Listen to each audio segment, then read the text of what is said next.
Good evening and welcome to Citizen While the platform where we speak to the power. I want you to listen to this. I believe it's a minister. I'm not sure. He's saying something about the refineries not coming back. If the refineries are not coming back, what does that mean? What does that actually mean? Are they saying that they're not going to fix the refineries? Are they saying that the promises made that Anjuri Angelela said that they were going to fix Wari and Kaduna by December? Is that not going to happen anymore? Listen to this. I think he's a minister. Let's listen. And then he said something about when they asked him a question about why is it that we cannot buy oil, sell our oil in Naira. Listen to his interesting answer. He was waffling, but let's listen. Which, when the convener of that group, what it does is to prepare young business people how to pitch their business to get more funds. And then we have a group of us that are mentors. We mentor them, we talk to them, and we hold them by the hand and walk them through a process. Okay? In other words, we help in empowering them. How can the chamber adopt that template? Okay? And in the area of auto gas, there needs to be an acceleration. So NPLGA needs to do a lot more in interfacing with governments.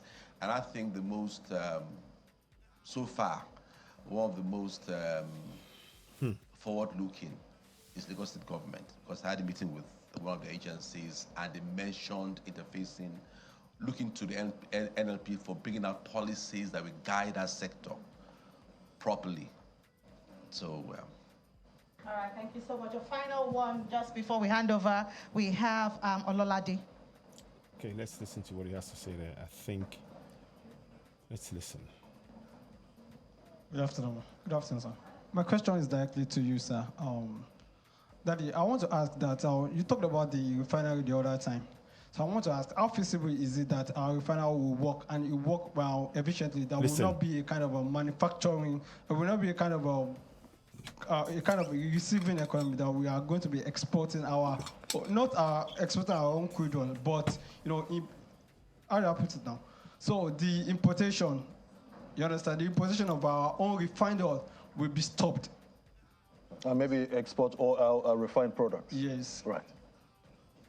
All right, so I guess your hands are full. That's how much you can take for this segment. Okay, so maybe we should just begin with that one, the last. Refineries.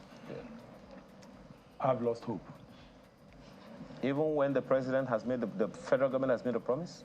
Well, every president has made a promise that I can remember since I entered the industry about 25, 30 years ago. We've lost hope. The refineries worked up till maybe 1989, 90, wow. to about 92, 93. Wow. After the turnaround maintenance that was done, in that period, the refinery started going down, and they have never really come back. Listen. And I don't see them coming back. You see? Why is that? Those equipment are obsolete. Technology is moving every day. Some of those things they can't even find the parts to even bring them back to full steam. The money that has been spent on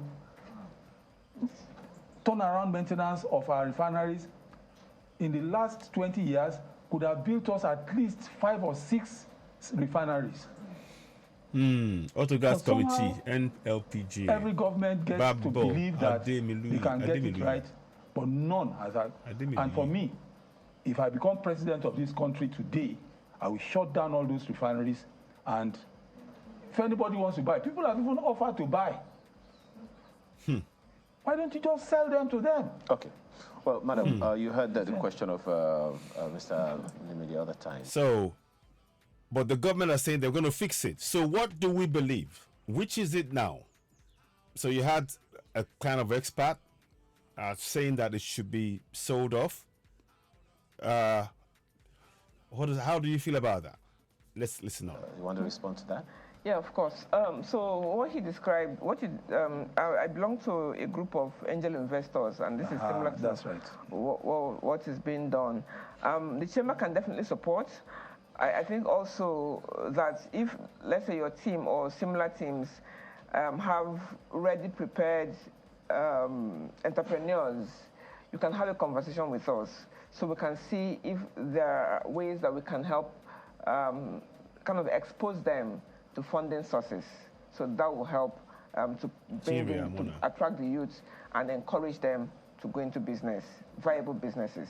Right. Then we have a question for Mr. Mogalu. And, Yes. Mogalu, we did get that question. Mr. Mogalu, can you respond to the question about protecting marine life? I want to forward from that briefly. Let's hear. I don't want to. Let's hear this one. That's not what I want to look at. I want to look at what he said there, because there was something he said. Here we go. Now, this is the question that I want you to. Government interaction. We need to make sure that the infrastructure around it works. Keyword, execution, execution, execution. Yes. I'll come to you, Prince Abamba. What's your contribution to that? Virtually the same, because I'm president of Nigeria-Ghana Business Council, and that is exactly the bane of what we face. People want to move their products from Nigeria to Ghana, and they can't. Vice versa. Last trade fair, Lagos Trade Fair, they couldn't move across the border. So the people from Ghana had to go back because of the various rules that colonial borders that must be removed. We need to here we are, do away with Ghana, those here laws. Togo, here is if we cannot do business together, so what are we doing? So close yet so far. So close yet so far. I mean, so it's really something that Lagos Chambers of Commerce, and I know, has been working a lot at, but we need a lot of government interaction between the various countries to break those barriers that are impacting on flow. Sounds to me that you both of you are saying that the AFCFTA is on life support. It's not on life support. It's actually very active, and it's challenging these issues. Okay. Yeah, but we need government support, various governments. Just like they said, just like if governments are not collaborating, agreement on free movement of goods and services of the AFCFTA, what can the private sector do? I wonder. So you still agree it is not on life support. It is not on life support. It is not on life support. We've seen some trades happen already. It's not on life support. It's very slow. And it could be moved faster. Empowered to move faster. So the life support is being offered by the private sector, and government is keeping it on the bed. Anyway, but to an issue that I want to ask you, Prince. The other time we talked about the dollar. It sounded a little jocular, but it's a little concerning for a number of people that certain products are denominated in the dollar, one of which is the oil. And I produce oil in my house, and I want to sell it to madam, and she has her own currency with which she wants to buy my product. I'm trying to, simplify so that young people can, generally people can understand, how can I be producing oil in my house, in my backyard, and I can't sell it in Naira? Help us understand how that works. Yeah. Because the dollar is now 1,000 Naira a piece. Crazy. So what I produce at home, I have to sell it at a cost to myself. Yes. That's the way it is sounding to a number of people. Help us understand how that works. Why can the oil in Nigeria, crude oil that is produced in Nigeria in millions of barrels, I dare say, I'm sorry, I know it's your place. How can I not be able to sell it in my own currency? And get some demand for the Naira? This is the real problem, isn't it? Crude is an internationally recognized commodity. Produced in my backyard. Produced all over the world. Your backyard being one of the places where it is produced. And you must have a balance in the pricing.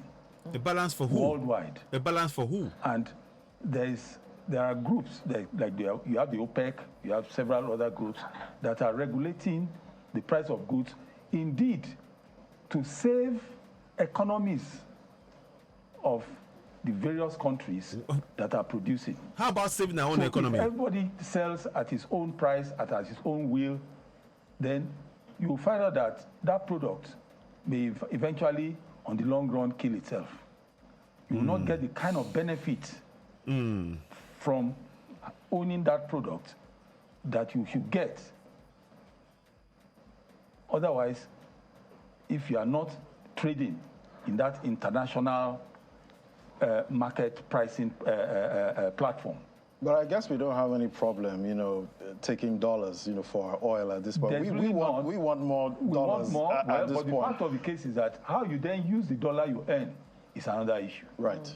And we've seen some countries, some oil producers at this point actually doing swaps with themselves. Of course. At this time. So we're seeing some gradual movement, away from the dollar. There are swaps, but again, there are reasons where the swaps are there. There are very strong reasons, economic reasons. And those countries know why they are doing it, and they are serious about the benefits. But it is different from when you have a situation in our country where we have an increase in crude price, and we have the savings, and then it's shared. Well, it sounds to me like you're saying that the federal government themselves have some work to do. Plenty of work. They have plenty of work to do. In that space. So much. Yeah. And we're still just hopeful that the new government will have a look at that and see how crude income gets used for things that are useful to the common man. And we start step by step, but we must move in the right direction. Absolutely. Right. Well, we have to thank you all for being here this morning. So, I just wanted to just show that section. What should be happening is that we should be selling our oil in Naira. And there should be swap deals. We should be going for swap deals. We're not interested in international bodies. We're interested in the safety, the well-being, and the building of the infrastructure of Nigerians. That should be our priority. So we should be doing swap deals. In fact, in Africa, we should be doing swap deals around oil to really begin to really take advantage and break down this financial institutions, Western financial institutions that are destroying African economies. So that was an interesting point there. I just thought I'd share that with you. I don't know what your thoughts are on it. Let's hear from you. You, of course, want to Citizen Naira, the platform where we speak to the power. What I'd like you to do is to go ahead and subscribe to Citizen Naira on YouTube. Subscribe to Citizen Naira. Hit the notification button. Give us thumbs up. Let us hear your thoughts on this. That was a very interesting point. Why can't we sell? Very interesting point. I don't think that they give a correct, a cogent answer. Why can't we sell our oil in Naira and collect the profits in Naira? Why? Why is it that we are waiting on linking all of this to the dollar? We should be able to do that. The Brics are showing us ways in which this can be done. The guy talked about swap deals. So there are options. Now we wait to see exactly how the government is dealing with this. Is it because they're now putting the interest? Are they putting the interest of those who are importing processed oil before that of the people? That's the question now. What are your thoughts? You are, of course, watching Citizen Naira, the platform where we speak truth to power about later on. Very interesting point there. Have a listen, leave a comment. Thank you for watching. You're watching Citizen Naira, the platform where we speak truth to power about later on. Thank you. Bye for now.